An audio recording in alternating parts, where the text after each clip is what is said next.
duhet ndalem edhe për një sqarim të nevojshëm lidhur me konkluzionet e mbledhjes grupit parlamentar këtë javë pas mosvendimit të gjykatës kushtetuese. Sepse përsëri si zakonisht fillon qarkullon në ajër një tymnaj interpretimesh nga më të ndryshme. Edhe një herë tjetër. Nuk është çështja tek personi, çështja është tek parimi. Dhe në këtë rast nuk është tek parimi abstrakt, por është tek parimi i ndarjes së panegociueshme të pushteteve kushtetuese. Që do thotë, një vendim gjyqësor për pezullim nga detyrat një ministri në kuadër të një mase sigurimi penal ka nxjerrë në pah një boshllëk që është një boshllëk që ekziston sa në koka prokurorësh e gjykatësish. Dhe edhe legjislacionin ton, përderisa në këtë vend pa kulturë të konsoliduar demokratike, dhe me drejtësitë pavarur në moshë shumë të mitur, nuk mjafton fryma e kushtetutës që është shumë e qartë, po duhet edhe gërma e ligjit, madje gërm për gërm, qoftë dhe për gjëra elementare si kjo. Gjykata në ushtrimin e kompetencave të saj ka të drejtë të vendosë masa sigurimi për çdo person në hetim. Këtë nuk e diskuton askush dhe askush nuk është mbi ligjin, e këtu bijem dakord të gjithë, të paktën të gjithë me fjalë, por unë bie dakord dhe me vepra.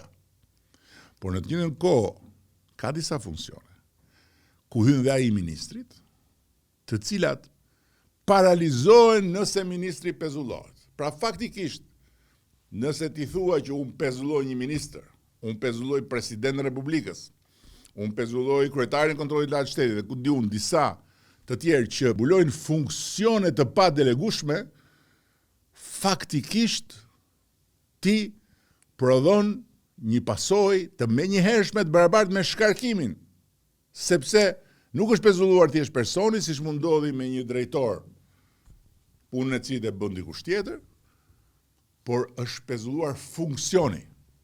Ndërkohë që pikërisht për shkak të funksionit, emërimi apo shkarkimi i ministrit nuk është gjëkundi kurrë në asnjë vend të botës, mund ta them me plot gojë tani, sepse nuk e ka nxjerrë dot kush një rast kur në një vend botës kjo kompetencë është e një prokurori dhe një gjykatësi në një seancë paraprake. Drejtësia duhet të jetë e pavarur. Sot ajo është e pavarur dhe duhet mbetet përgjithmonë e pavarur. Por pavarësia e pushtetit gjyqësor mbaron aty ku fillon pavarësia e dy pushteteve të tjera, legjislativit dhe ekzekutivit, të cilat ndër të tjera kanë edhe të drejtën dhe detyrën të emërojnë apo të shkarkojnë ministra. Dhe kjo e drejtë dhe detyrë nuk ndahet me gjyqësorin, nuk i takon gjyqësorit dhe nuk mund lejohet që ta marrë gjyqësori. Gjithsesi, tani më kur as gjykata kushtetuese nuk mori dot vendim për rastin konkret, ne do kalojmë përtej rastit konkret dhe të hënën në cilësinë e deputetit, unë së bashku me kryetarin e grupit Oland Balla dhe me kryetarin e Komisionit të Ligjeve Ursi Manja, pra me 3 firmat tona, do të depozitojmë nismën për të adresuar menjëherë boshllëku në fjalë. Nisma do të paraqitet fillimisht grupit parlamentar në mbledhjen e tij të fillimjavës, ditën e hënë në mëngjes, dhe do të jetë transparente edhe për opinionin publik, pasi prezantimi i nismës do të bëhet me praninë e medias. Sepse është e vërtet, në Europë ka protestues anarkist, ekologjist, ekstremist të djatha të majt, student, antiglobalist, tifoz, huligan, grupime lloj-lloj, neofashist që dalin rrugë për arsyet e tyre, maskohen, armatosen molotov, thyen, djegin, plagosin punonjës policie, shkatrojnë prona. Por qysh nga koha e partive famkëqija të 100 vjetëve më parë, atyre në Gjermani dhe në Itali, të cilat i paraprin pastaj epokës së zymt, sa thuhet të fashizmit dhe të nazizmit, ka vetëm një parti parlamentare në Europë që të ketë në programin e aktivitetit të saj pjesë të pandarë të ekzistencës vetë, që nga lindja, ushtrimin e dhunës, shkatrimin e pronës, sulmin ndaj godinave të institucioneve, deri edhe ndaj godinës vetë, mobilizimin e paramilitarëve, të cilët deri dje ishin qeta e liderit shpirtëror. Kurse tani më janë thjesht mercenarë të rekrutuar me lek nga rrugaçët e lagjeve, që veshin maska, fshejnë fytyrën pas tabelave dhe presin sinjalin për të mbaruar punën për të cilën janë paguar, duke hedhur molotov pa u identifikuar nga kamerat sipas planit. Dhe mercenarët u rishfaqin përsëri në krye të kësaj jave dhe bën dhe më shumë dëm, duke kaluar tani më në hedhjen e bombave të mirëfillta artizanale të përgatitura nga udhëheqja e të ashtu quajturës dhe ndjespastës Partisë Demokratike dhe duke plagosur ende më shumë punonjës të policisë deri në shkaktimin e plagëve nga djegja. Është e qartë se këto farë protestash me atë pislëkun që krijojnë në bulevard, ja shikojni dhe mendojni kështu si po ju them, janë si një jashtëderdhje në rrugë. E plakut lajthitur që i organizon dhe pastaj fërkontuart kur pamjet e jashtëderdhjeve të tij dalin nëpër mediat e huaja duke lënduar imazhin e Shqipërisë, duke krijuar idenë se çosh po ndodh në Shqipëri. Në fakt ajo që po ndodh në raport me sa po themi është një degenerim i pandalshëm dhe shpërthimi, dëshpërimi të pangushëllueshëm. Rezultati, rrudhja mëtejshme e një partie, ti thuash, e një force, se di qa force, kam e një arradheje politike që s'ka më asnjë mision, po ka vetëm një funksion, të shkarkoj rropullit e plakut. Asgjë më shumë, asgjë më pak. Vaj me det, pik e zez.